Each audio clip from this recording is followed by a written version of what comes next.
Hi, today we're going to talk about the worst countries for Black travelers. I have a video called Countries Where Black Travelers Feel Welcome.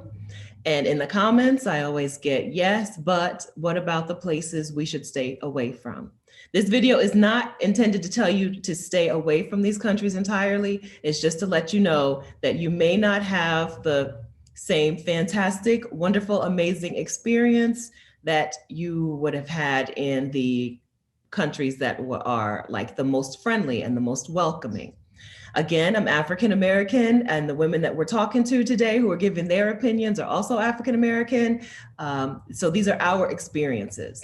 All right, we're going to get right to it. Oh, wait, but I didn't introduce myself. My name is Stephanie Perry, and I am a year-round house sitter. I'm the creator of House Sitter School, and I help Black women take a sabbatical or move abroad on a budget. If that sounds interesting to you, please make sure that you subscribe to my channel and make sure that you ring the notification bell, turn on notifications so that you'll be notified when I post a new video. Welcome. All right, if you clicked on this video, but you're totally not interested in hearing about people's bad travel experiences, it's okay. I have a list of 50 cities where you can Airbnb for $500 per month. That is at vicarious.com/50 cities. The link to that is in the description. Go ahead and click on that link. You'll get some good information and then watch a different video of mine, okay? But we're gonna get right to it. We're gonna talk about the countries where we did not feel welcome, the countries where we, as Black travelers, as African-American travelers, did not have the best experiences. Stick around to the end for my pick. Hi, I'm Adelia from Picky Girl Travels the World. I help Black women master their money so they can move abroad or travel the world. You can schedule a one-on-one with me at PICKYGIRLTRAVELSTHEWORLD.com. I'm originally from Houston, but I currently live in the greatest city in the world, Mexico City. But I recommend you stay away from Hefei, China. Okay, so just briefly, Mexico City is great. I'm not prepared to give it the greatest in the world, but China. So let's talk. So this is not China's only appearance on this list. That does not surprise me. That does not surprise me at all.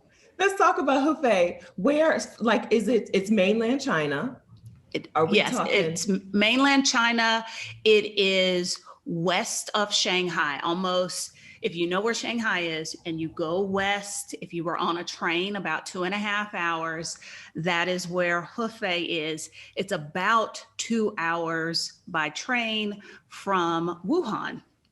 So it's not quite central China, but it is far enough north that it gets cold enough to snow. Okay. So it really has all 4 seasons. So it's hot and miserable in the summer, and it is cold and miserable in the winter. Oh, tell us how you really feel. So are we talking metropolitan? Are we talking?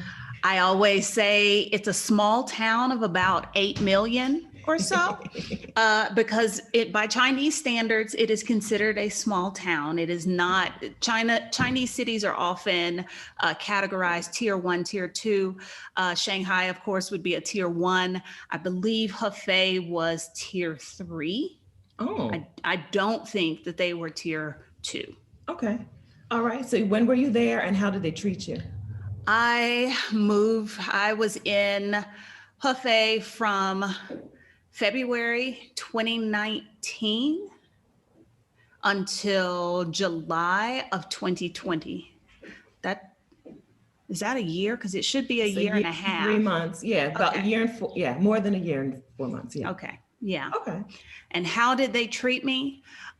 Here's the thing. I had been to China before. I had been to Hong Kong. I had been to Beijing, and I had not had any issues as a Black person. Okay. So I was not expecting, actually, they were more like staring and looky-loo and all of that when it came to blonde-headed white women. Okay. So I thought, I'll just go in there under the radar. I was so wrong. Okay. Maybe it's because it's a city that has very few foreigners in it. Like out of that 7-8 million, there might have been 6,000 foreigners. Okay. So it's all of the stereotypical things you hear about the Chinese, where they are staring, and it's not like, it's the kind of staring you yell at a little kid for doing. Like I walk in and you just see everybody do this as I walk by. Then there was the pointing. You know, it didn't just stop at staring. And of course, it got worse after the pandemic. Oh, really? Oh, yeah. There was an incident in another part of China with African immigrants. And all of a sudden, the narrative got flipped to it's the foreigners that are bringing in the virus, in particular, Black foreigners. So across the country, Black people saw more drama. Like I walked up to a crosswalk. An old man looked over. He tells the woman next to him, he violently is pointing and saying something in Chinese, and he moves across the street, like literally cross the street to get away from me. So you were there during the pandemic and you finally got out, took a while to get out to Mexico City. Did you feel like you got some privilege though, as an American? Were you recognized as an American also? That's a good question. And I don't know. Normally, I don't think so in Hefei. I don't think, because I think the people's idea of a foreigner, I didn't fit that, like the positive image of what a foreigner should look like. So I don't know. Okay. And normally I do spot my passport privilege, my American privilege rather easily, but I don't think so. Okay. All right. So are we talking Hefei, don't bother, right? Don't bother going to this city, or don't bother if you don't want to be othered to the nth degree, don't go. Don't. All right. So you were there teaching English. You've taught English in... Not English. No, because you're not an English teacher. I know that too. I taught a really cool class called Careers, where I taught kids how to, do resumes, look for jobs, manage their money. I also taught a little bit of drama and a little bit of technology. Okay. All right. You've taught in Kuwait, you've taught in Honduras, you've taught in Mexico as well. Yeah. Or no, maybe. I taught adult business English for a hot second and discovered that I should not be teaching anybody English. But I worked at international schools in China, in Kuwait, and in Honduras. How was Kuwait in terms of being a Black woman? The issue in Kuwait was not being Black. There are lots of Black people, Black Americans. If you look at the hierarchy, we would fall very high and on the whole are treated well.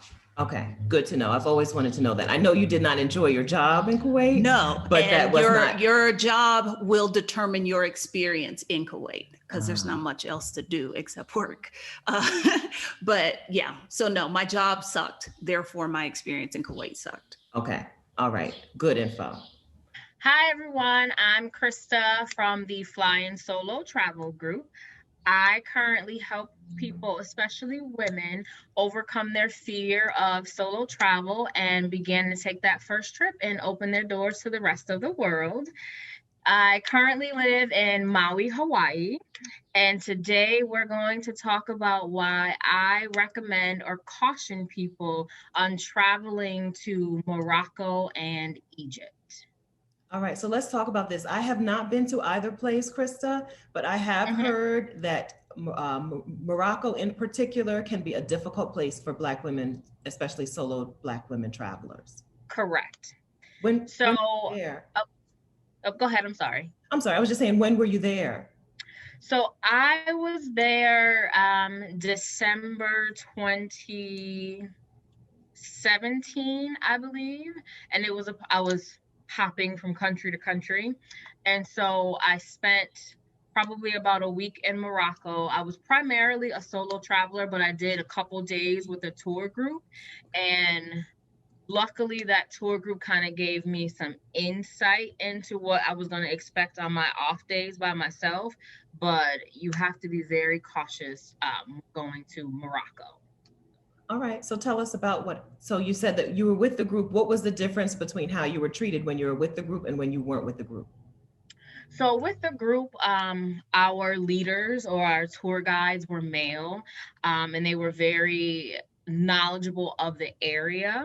But there's just given the culture of Morocco, there's definitely a presence where they respect your male authority figure more than they would a woman. So even though you may be the one paying or you may be the one calling the shots because you are a woman, they don't necessarily view you in the positive light at all times. And not everybody's like that, but it's just something I noticed. But one of the biggest things that was concerning to me is that when walking through the Medinas is kind of like an open market that they have. So I spent time in Fez and Marrakech. Okay. Both Medinas are very different. They're both mazes, but as you walk through them, what we in America call catcalling, they kind of have that as well because your skin is brown. And so they naturally try to bond with you, my sister, but they're very, very aggressive and saying your simple, common, no, no, thank you, I'm not interested is not enough. You kind of have to be a little rude back to them for them to get it, but it's a fine line because you don't want them to take it too wrong because then they'll get upset and then it will escalate. So that's my biggest caution I tell people when going to a place like Morocco. And it's kind of the same for Egypt, is especially when you're in these markets, they're tight, confined spaces and there's no easy exit to get out. Be very cautious, one, of just how you interact with males, because usually the males are the ones that own the shops.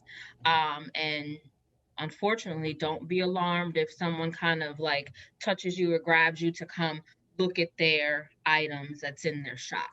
So that's the one thing that has me cautious with Morocco. I loved it, but you just have to be mindful of that. Was there a difference between Fez and Marrakech? Did you find one a little more chill than the other, or were they pretty much the same?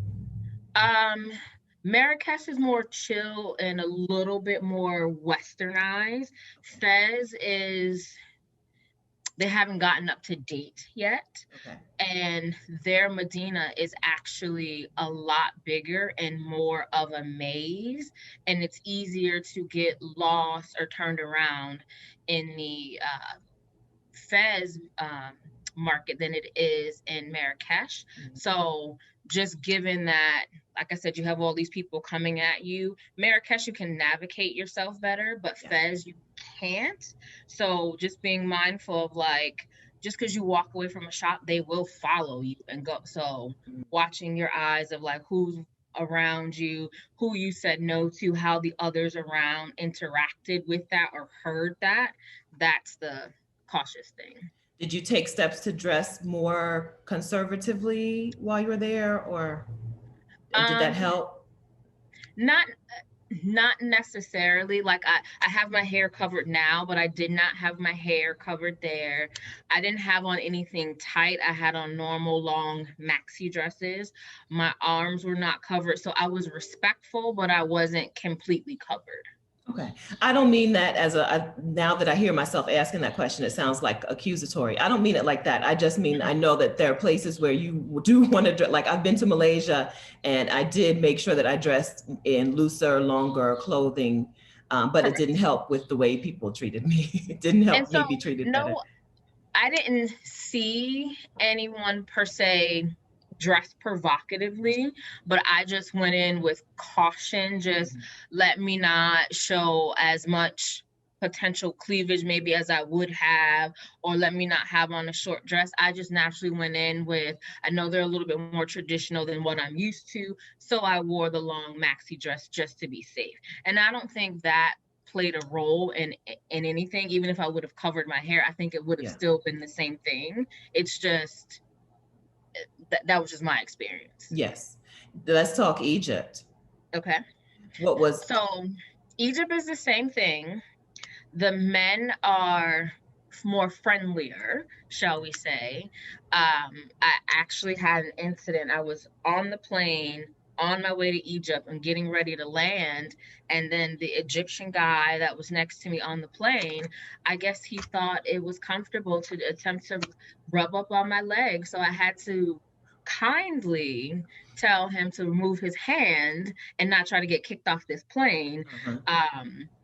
But they follow you a little bit more. And when I say follow, it's they're walking with you for 2-3 minutes, even though you've said no and you've told them that you don't want to buy it or you don't want to see. They're still yelling, not yelling, but they're calling out to you to come look at this. My sister, we're family, we're cousins. Don't let that fool you. That's just their way to reel you in. But they're just as aggressive, and they don't take no for an answer. Were you with a group there? I was actually by myself. Okay. I was completely by myself. Did you feel unsafe, or was it just like... I didn't feel unsafe. I just, because I had experienced Morocco first. Okay. I was prepared for Egypt. Egypt was a very more relaxed than Morocco was. But I just still, the cat calling, shall we say, didn't offend me or scare me because I had already kind of experienced it in Morocco. So I was prepared for it. Like, okay, now I just need to be more aggressive back to them. No, I don't want it, or no, please don't bother me. And I learned a little bit of Arab, Moroccan and Egyptian Arabic to kind of speak their language to them. Not much, but just enough to tell them to leave me alone. And they kind of got it, and some liked it and some didn't like being told to leave me alone. So would you go to either place solo again, either country? I would go back to either place solo. Fez and Morocco, not so much, just because they're not as modern as I personally would like them to be. So it wouldn't be just because of just the cautions I have. It's just, it's not modern enough for me. But Marrakech, yes, I loved Marrakech. Egypt, I loved Egypt. I think I saw all I needed to see in Cairo, but I'd go back to a section of Egypt called Sharm el-Sheikh that I loved completely. So yes. Okay, I've seen pictures of it. It's really lush, right? Lush and green in the desert. Lush green, and they have desert parties, so definitely worth it. Okay, I want to get to Marrakech, but I think I'm going to go with someone. I don't, of all the places I've been solo, I don't think I will get there solo. I watched Mare Meets World. She has a video on YouTube about her awesome time in Marrakech. So I do want to go, but I don't know if I would do it solo. Yeah. If it's their first time, it's definitely potentially worth taking someone with you. Either way, you'll be okay. You just have to be cautious of the thing. So it's understandable. All right. Great. Thanks so much, Krista. Hi, I'm Rashida from cheetahsontheloose.com. I help burned out women take career breaks and sabbaticals to travel the world. You can get my free sabbatical planning guide at cheetahsontheloose.com/discover. I'm from California, but I currently live in Mexico City, and I suggest that you stay away from New Delhi, India, and those big old cities in Vietnam. Rashida, okay, so I'm gonna let you finish, but Vietnam is the greatest country of all time. Vietnam. I put Vietnam on my countries where Black travelers feel welcome video on purpose, and it's got a nice high ranking. So I feel like I do need to speak up on behalf of Vietnam, my boo. Vietnam does not need any defenders. Y'all are wrong. You're all wrong. Okay, so I say this because I went to Hanoi and Ho Chi Minh, and I had a terrible time in both of those cities. I do not like being othered by other people of color. Like, I don't like, there were a lot of older Vietnamese who would like point and laugh and stare. And it felt very exhausting every time I moved about. I was also, someone attempted to rob me in Ho Chi Minh, and someone actually robbed me in Hanoi. And I traveled for a year to 44 cities, and no one else, there was never any crime against me in any of those cities. So that was jarring. I didn't mind the smaller towns. I have nothing bad to say. And I know, Stephanie, you spend a lot of time in the smaller towns. And so I'm going to say that for me, that's the point of distinction. Those large towns are stinky and hot, and people make you feel like a space alien. I don't know why, because the people of the age that were making me feel uncomfortable are people who have seen Black soldiers and Black families and you know, like half Vietnamese, half Black kids growing up. And so it's not like they don't see Black people, but for some reason they had no comfortable like pointing directly in my face and talking to each other. It was just very, it was not a great feeling to be there. So I have a very negative impression of Vietnam because I spent more time in the larger cities. I know that people who go to the smaller ones, Hoi An, the Hue, all the other ones have wonderful, beautiful experiences. That's right. For me, it's a no. Would you, is it so much of a no that you're not willing to try those smaller places? I think it would have to be like I fly into Hanoi one day and the next day I'm on my way to the next city. I couldn't imagine staying there for a tourist experience again. Okay, and what about New Delhi?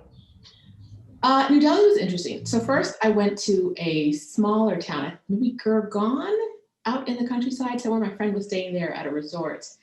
And I got to the airport, had the driver, it was a system where you told the driver in advance, like a booth where you wanted to go, you wrote the address, you paid at the booth, and then you gave the receipt to the driver and he took you to the address on the card. It was the middle of the night. It was probably like, I probably showed up at like 4 a.m. I get there to the address on the card I gave the driver. Now he speaks whatever Indian language that was, I don't know. I don't speak it. And so we're not communicating during the ride, but I get there and he decides that I need to pay him twice the fare. So I've already paid the fare at the booth.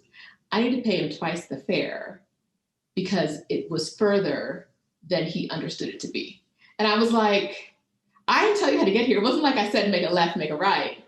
Like you figured out how to get here because this is what I paid for. Like it's written on a piece of paper. And it wasn't that we had a disagreement about the cost. It was that he got very in my face. That man would have tried to fight me over paying a double fare, but he wasn't entitled to. Mm-hmm. I got my bags, went inside the hotel and was like, you can find a bellboy. Like he was cussing me out in the lobby of the hotel. He was trying to get the clerks to get me to pay. And I was like, none of this is happening. And it's the middle of the night in a country town in this smaller town. And so I was like, that's not the way you treat, like as a Black woman, like this grown ass man is trying to fight me over money that he doesn't deserve. And it was just a very shocking kind of experience.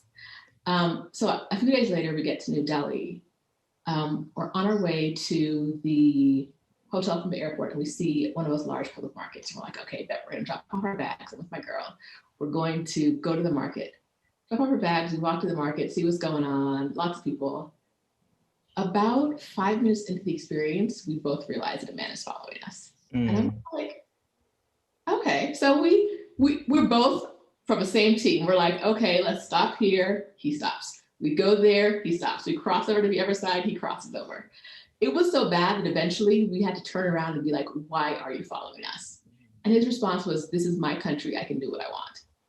This goes on for like 20 minutes, but we're getting back to the side of the hotel, of the market where hotel was. And we don't want him following us to our hotel because we have no idea, like, what is the setup here? Like, why are you are obviously following us.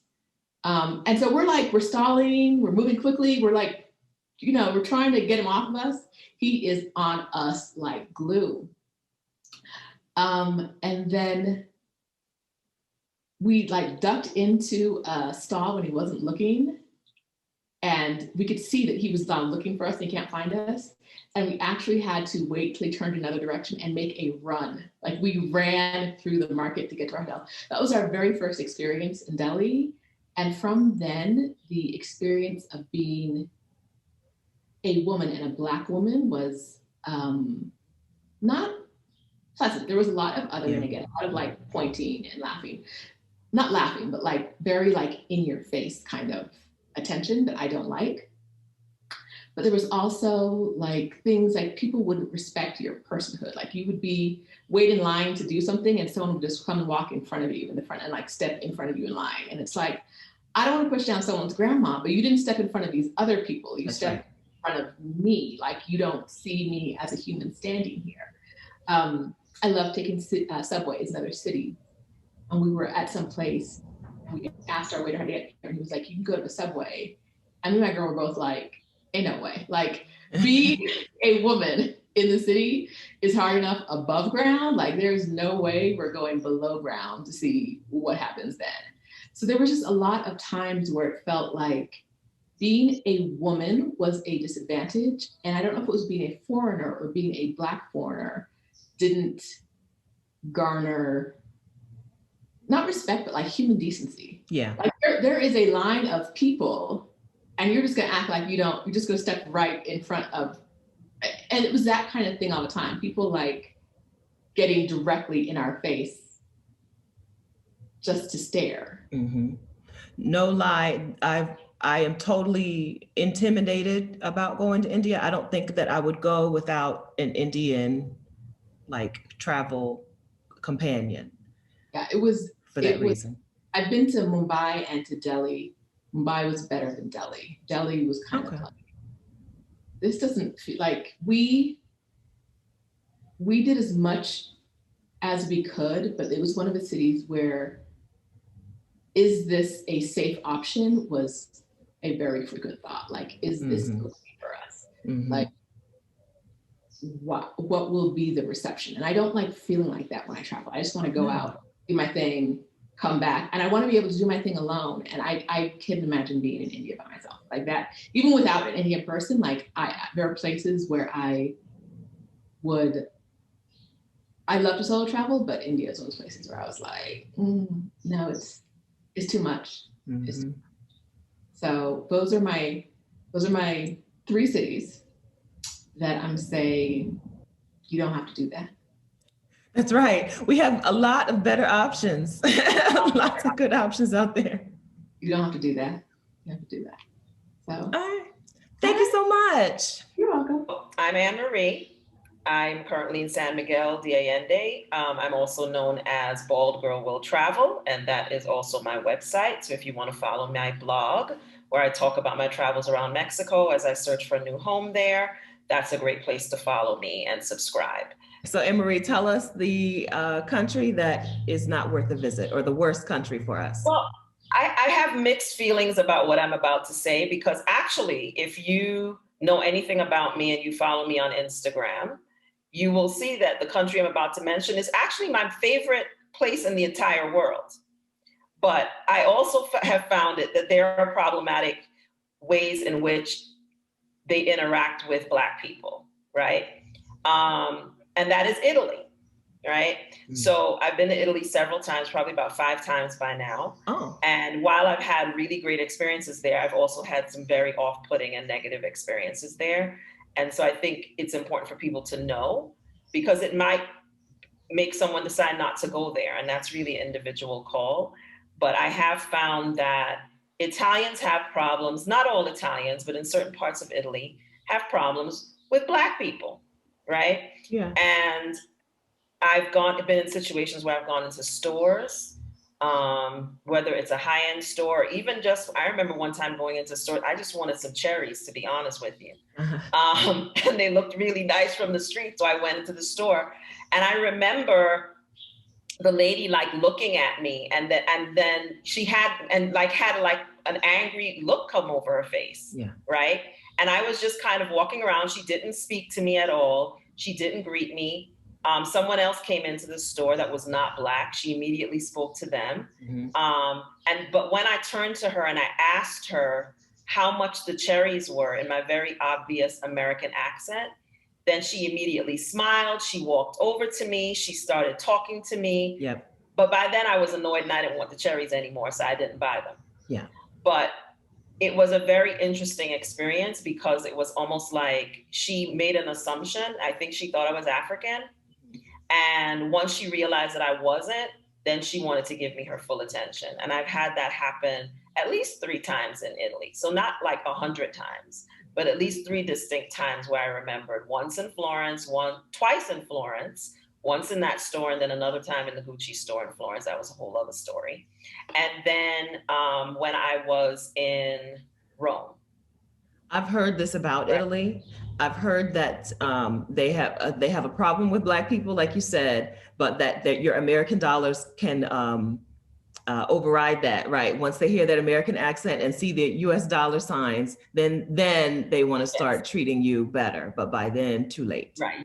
The American privilege kicks in as soon as you open your mouth. Mm-hmm. Right. So, and it's not in all instances, but I experienced it enough that I noticed it. Right.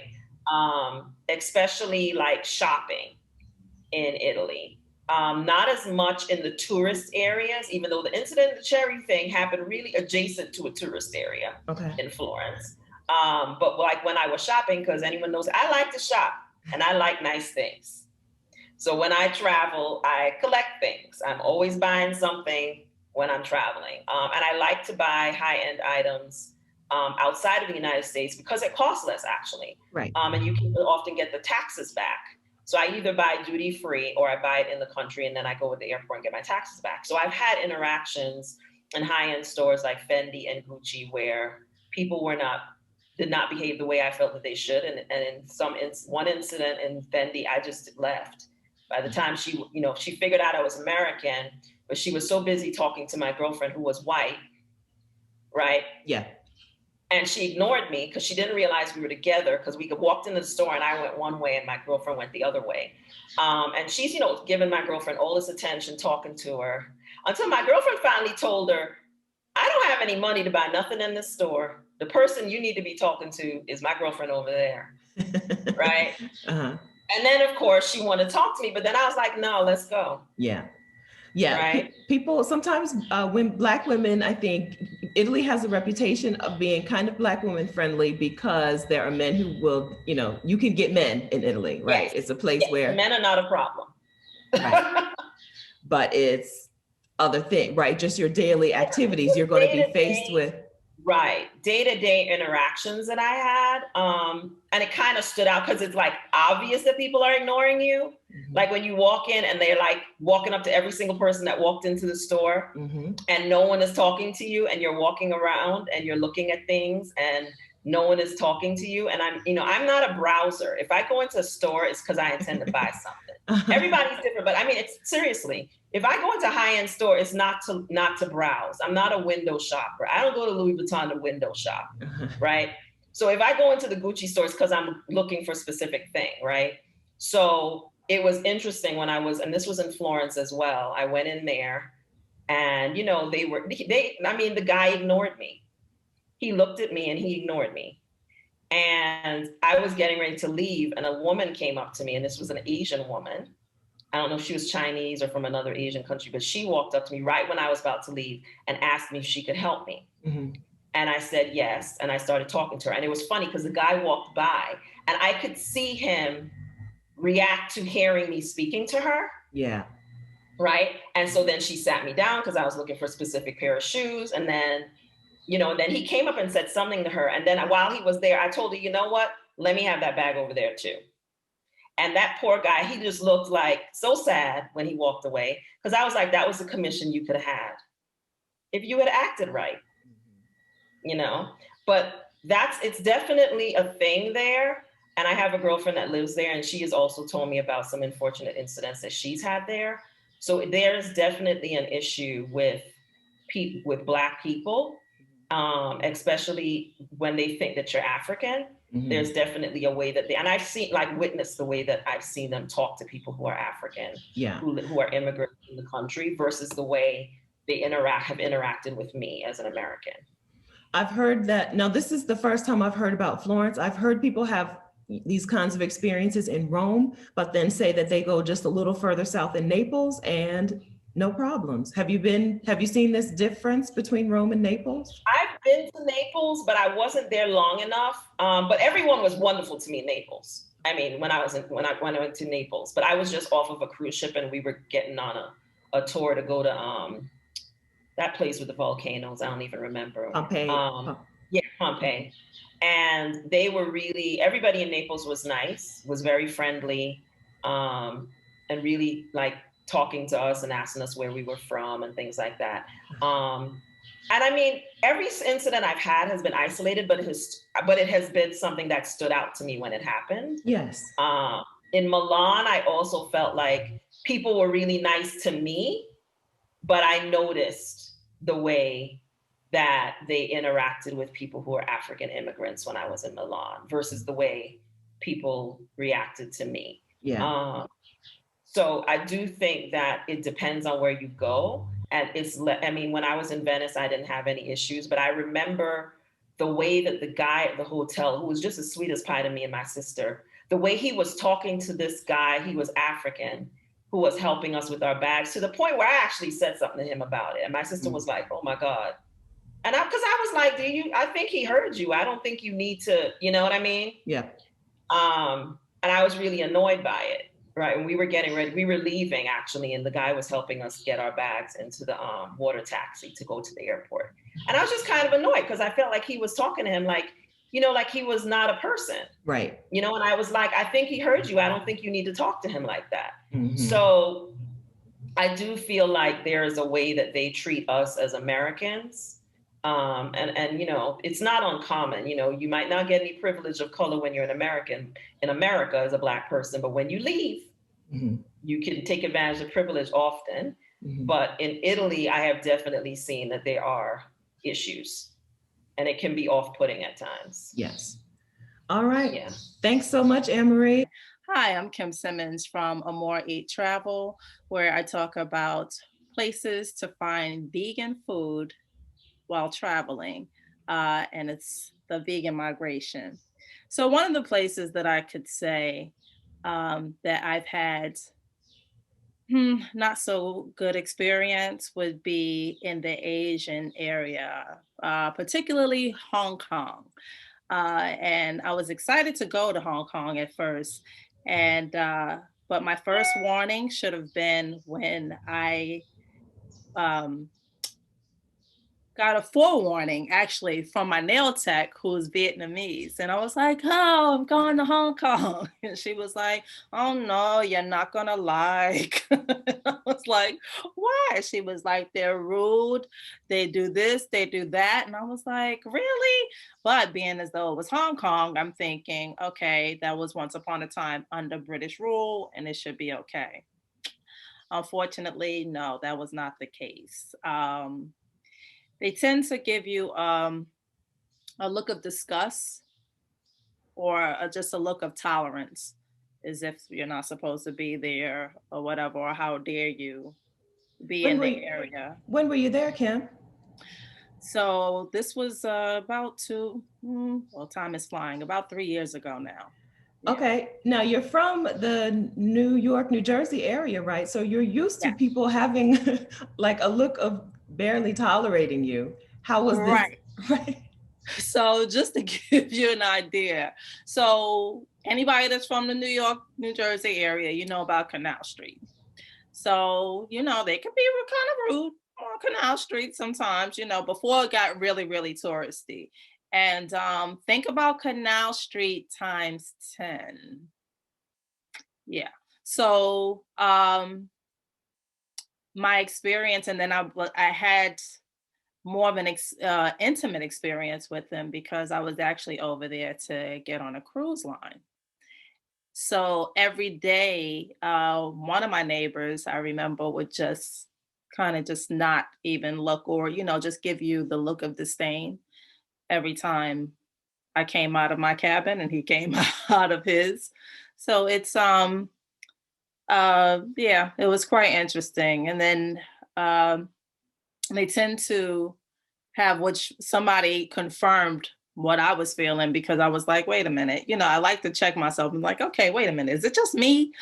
But they have no GPS system, which means that they will just like bump right into you. They don't care. On my way up to, which was called the, like, I guess the cafeteria area, like the Windjammer, they would bump into you, and one had the nerve to like hit me as if I was supposed to serve them, and took the spoon out of my hand, and, you know, not took the spoon out of my hand, actually gave me the spoon and was like hitting me and telling me, and I was like, okay, you know, like, what's going on? Another incident.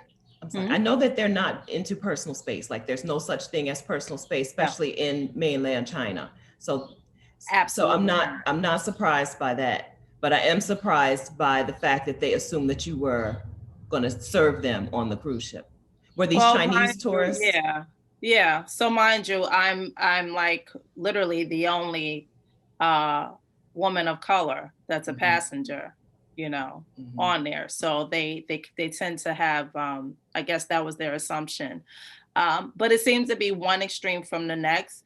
One of the things is either you get the look of disdain, and there's some that's just bold and they will just totally dismiss you. But then you get the look of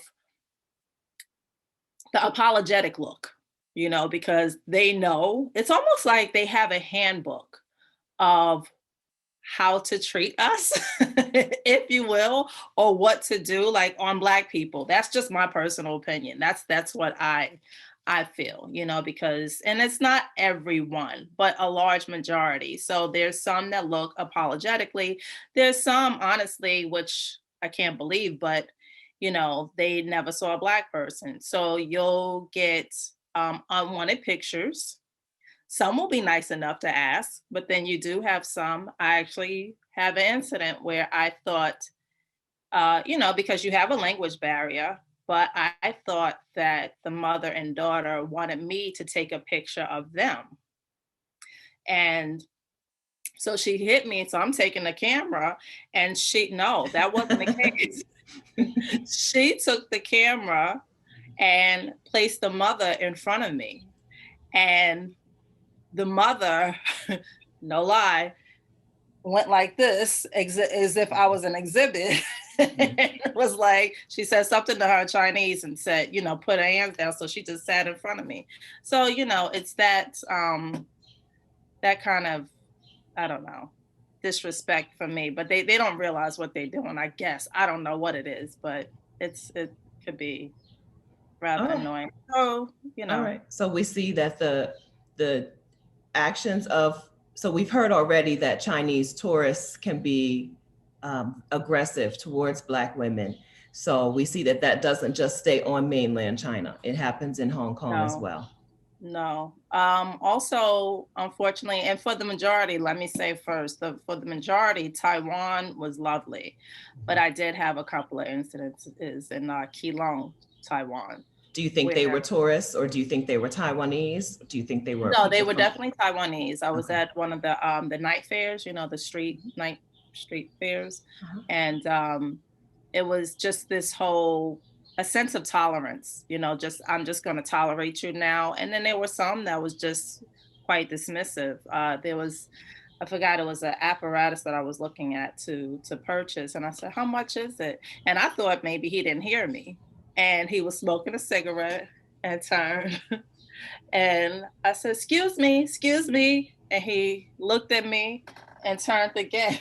And I was like, oh, okay. So of course, needless to say, he didn't get my money, but yeah, so it's stuff like that, you kind of, I wouldn't say feel unsafe as much as it's clear, we don't want you here, Tell us, where are you now, Kim?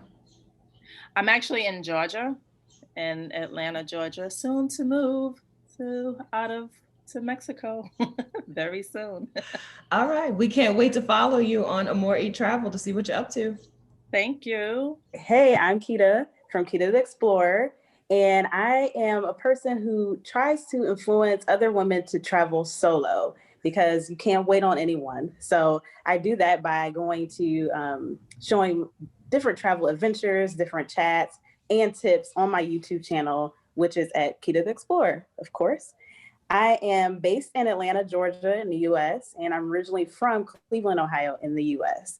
So hopefully one day I can make an exit plan, but for now I'm in Atlanta.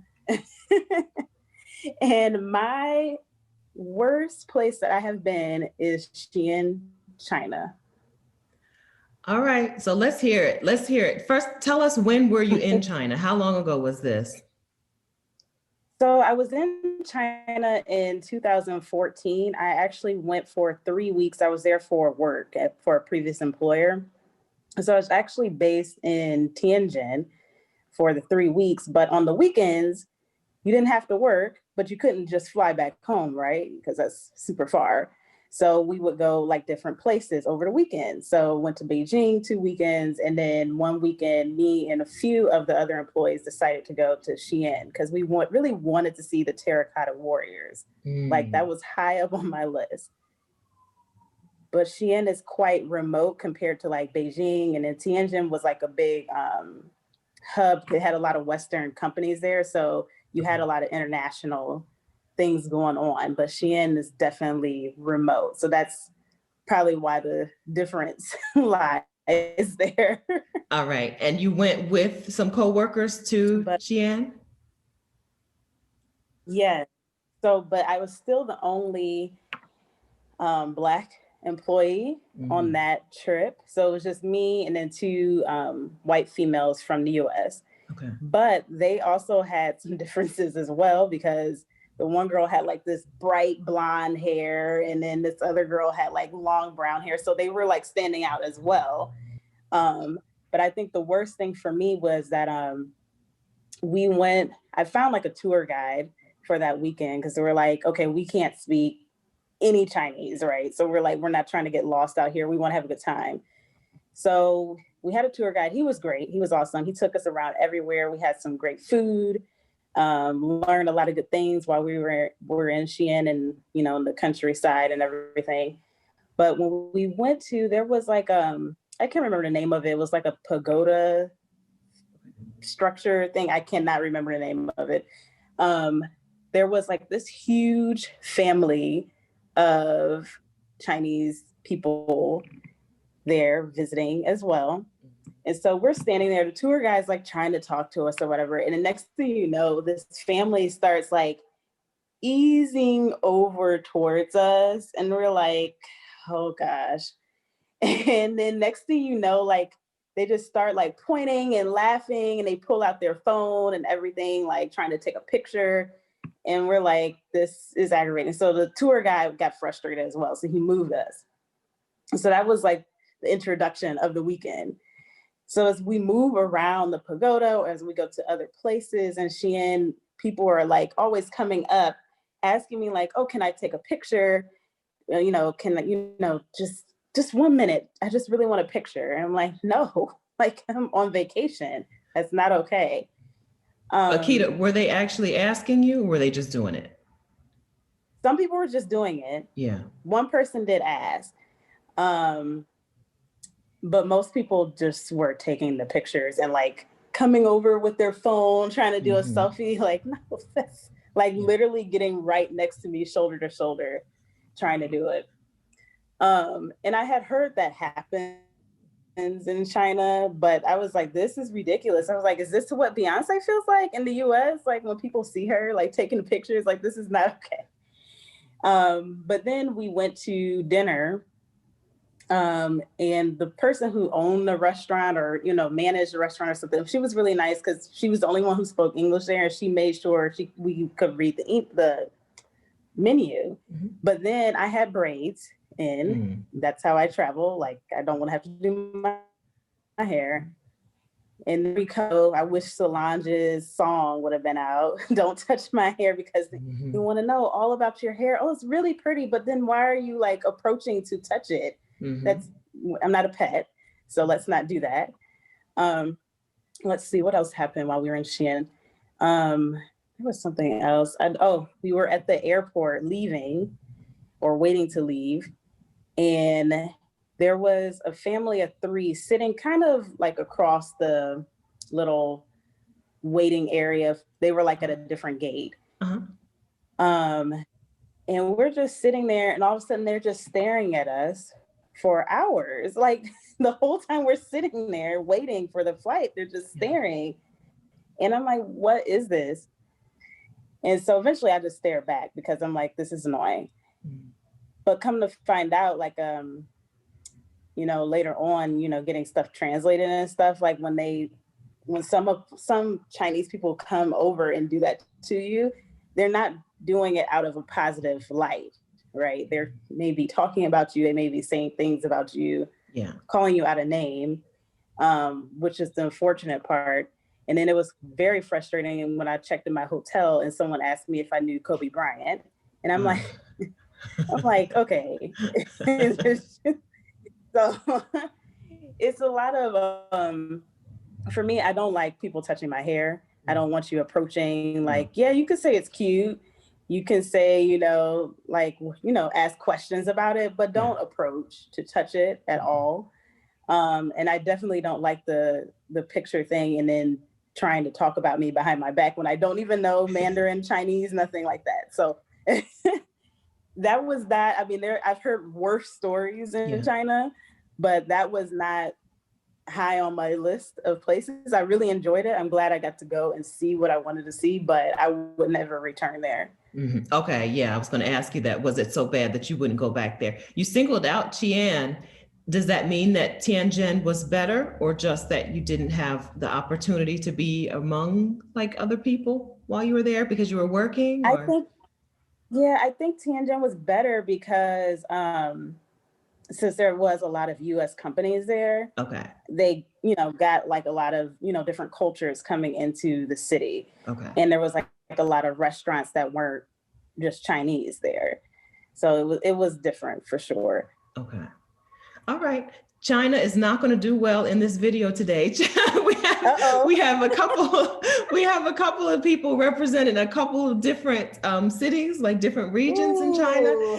I have not been to China, but I have been to Southeast Asia and encountered Chinese tourists getting off the tour bus and coming right to me, right to take my picture. Oh no. It's just, yeah. And it's not, to somebody who's listening, it might sound like whatever, no big deal, but it's not enjoyable. It's not enjoyable. Nobody wants to be treated like some kind of exhibit.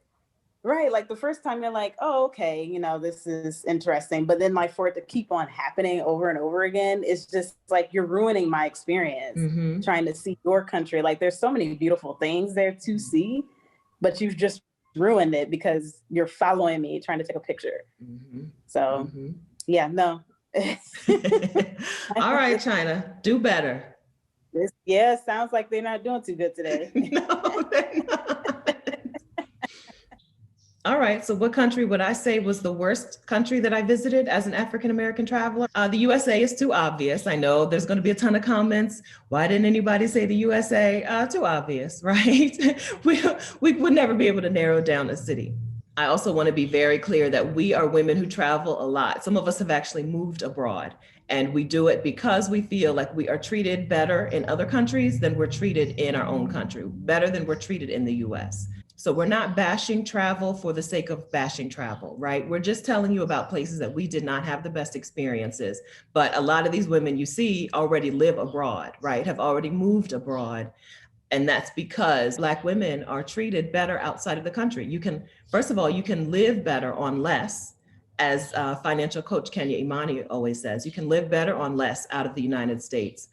And you're just allowed to have peace of mind. You're allowed to just be as a Black woman in some other places. You're allowed to relax, recharge, reset, focus on your own thing when you leave the United States. I have an entire playlist on Black women abroad. I have an entire playlist of Black women expats. You can click up here to watch those videos, to hear about the positive experiences, to hear about the why, right? Why we continue to travel long-term, why we've taken sabbaticals abroad, why we've moved abroad. Okay, but it's time for me to give you my answer. My answer might surprise you. My answer is Australia. Australia is not a place where you're gonna go and feel microaggressions against yourself as a Black woman, or I didn't. Okay, I should speak from my own experience. I wasn't treated poorly as a Black woman in Australia directly, okay? The problem in Australia for me was that the mistreatment of Aboriginal people is still happening and condoned, right? Like Australia is maybe 50, 60, 70 years behind the times. And I could feel like the tensions between the Aboriginal and white Australians.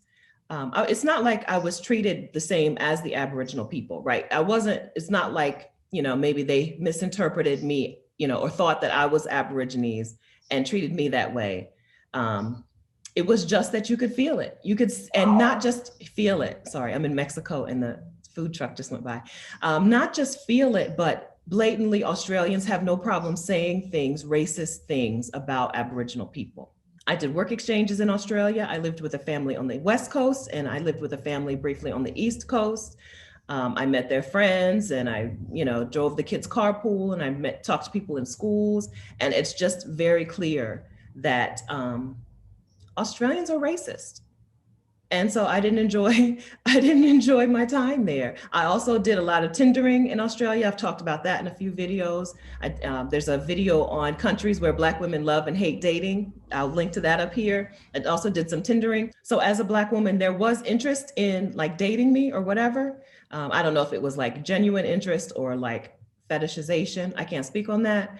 But I can tell you that doesn't mean that they're not racist, right? You can be in a place like we've talked about with some other countries. You can be in a place where the men are all into you and they still feel like they are superior to you. So Australia is my pick for the worst country for Black travelers. You don't want to go somewhere, spend all that money to get somewhere, and then just feel like you're back in the US. Let me know in the comments, please. What countries did we miss? What countries did we totally get wrong? What countries did we just not get to the right cities, right? What countries did we visit, but we should have gone to a different place to have a better experience? Please let us know in the comments. And don't forget to go to vicarious.com/50cities to get your list of 50 cities where you can Airbnb for $500 per month. Also, book a call with Adelia to master your money at PICKYGIRLTRAVELSTHEWORLD.com. Link is in the description. Also, get the complete sabbatical planning guide from Rashida from sheetasontheloose.com/discover. Link is in the description. Anne-Marie is documenting her digital nomad life as she bops around the globe at baldgirlwilltravel.com. You know what I'm gonna say, link is in the description. Get your solo travel life together with Krista at Fly and Solo on Instagram, link in the description. Kim's vegan food and travel channel is called AMOR Eat Travel. Link to that is in the description. And follow Marquita at Kita the Explorer to follow along on her solo adventures and get tips on how you can take your own. Thank you so much, ladies, for sharing your experiences with us. Friends, please take a second, click the links in the description, follow these women, and take in the good information that they're putting out on the internet. If you've enjoyed this video, please take a second and hit the like button and hit the share button while you're at it. Share it with your friend who is dreaming about life abroad so that they can get a good picture about the pros and the cons. Don't forget to make sure that you're subscribed to my channel, and I will see you next time. Thanks for watching.